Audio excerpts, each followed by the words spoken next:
Hi, welcome again to Discipleship Squared. Today, what we're going to be doing is talking more about could life actually arise by chance, which is what the evolutionary model suggests. So, let me share my screen with you and we'll get started. So, today, what we want to do is talk about the protein problem. Could life actually happen by chance? Now, remember how we work and how we approach this subject. We have this idea of origins. How did we get here? How did life originate? How did the planets originate? How did we all get here?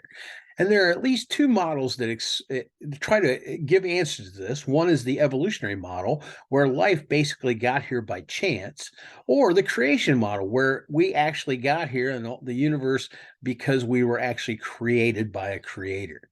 And the way we study this, you can't prove these, remember, because they're historic events. Just like you can't prove that you brushed your teeth in the morning because you can't go back and actually visit that time. It's in the past. You can't observe it, you can't repeat it. But what you can do is you can use scientific evidence. You could test your teeth for particles of pizza, or you could check for toothpaste, or you check your breath, and you could analyze that data, and it would probably tell you whether you brushed your teeth or not. Well, it's the same idea that we're trying to get across with this idea of studying origins. If the data supports evolution, then we probably ought to be believing that. If the data supports creation, then we ought to probably believe in that, and we'd be foolish to believe in evolution. So today, what we want to do is we want to take again another look at this idea of design versus chance. Remember, creationists say that the world was created by a designer and that he made all of the stuff. But evolution says, no, what happened is we got here by chance from an inanimate world. So the question is, could we actually do that? Well, let's assume the following. Okay. Last video, we talked about the fact that it's really hard to get amino acids formed because there's some issues with forming them. Okay.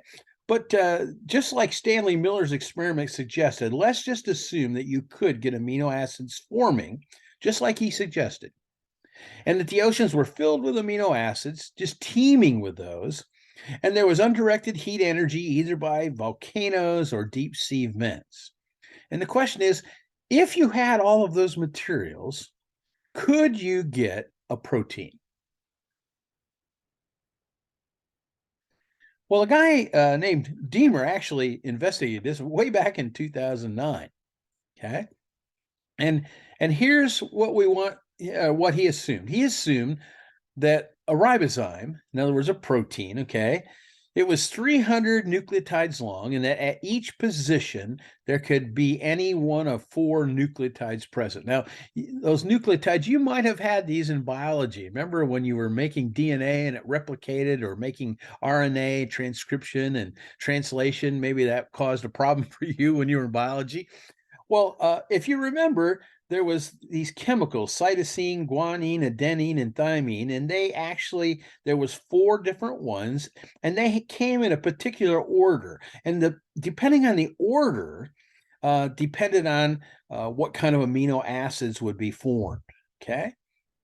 Well, if you're going to make proteins, and they're going to have these nucleotides or amino acids being formed, Deamer calculated that the chances of that ribosome assembling are then 4 times 10 to the 300th power. Okay.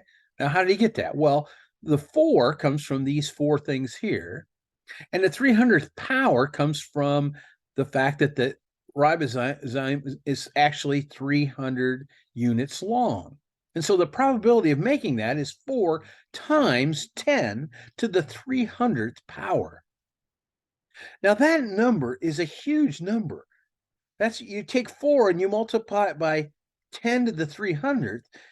10 to the 300th is 10 with 300 zeros after it. That's a huge number.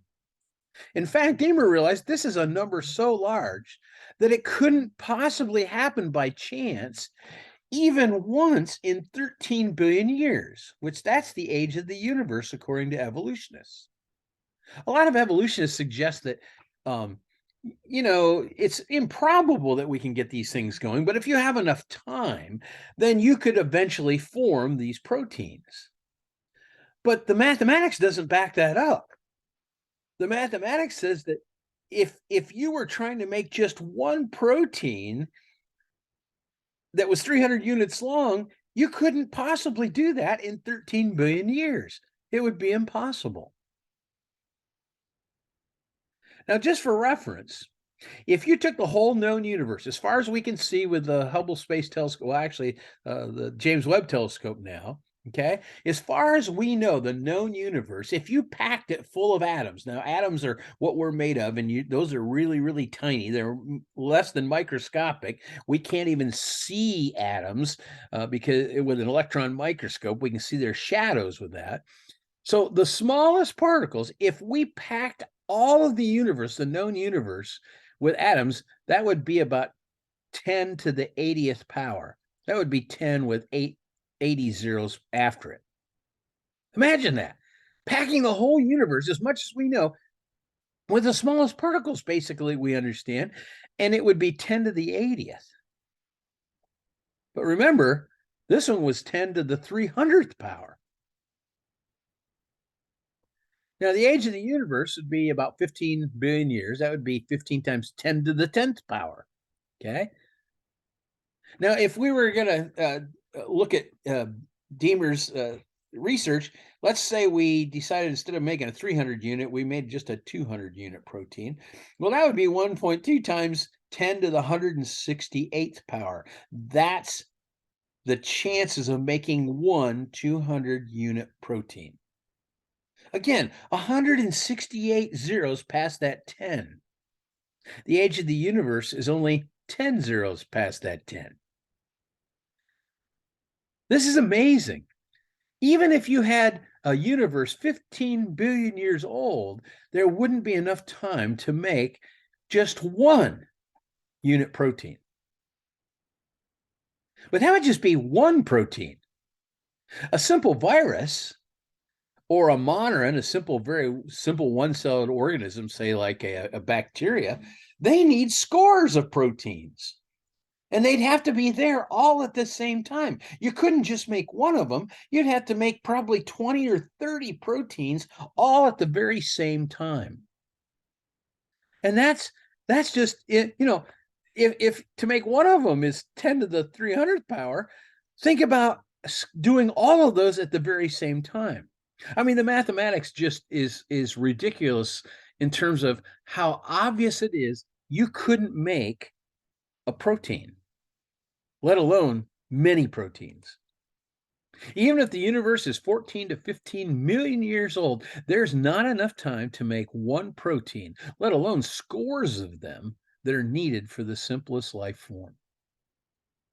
So once again, with this whole idea of life occurring by chance or being designed, it sure looks like it couldn't form by chance, that it had to be designed. Again, this evidence supports the creation model.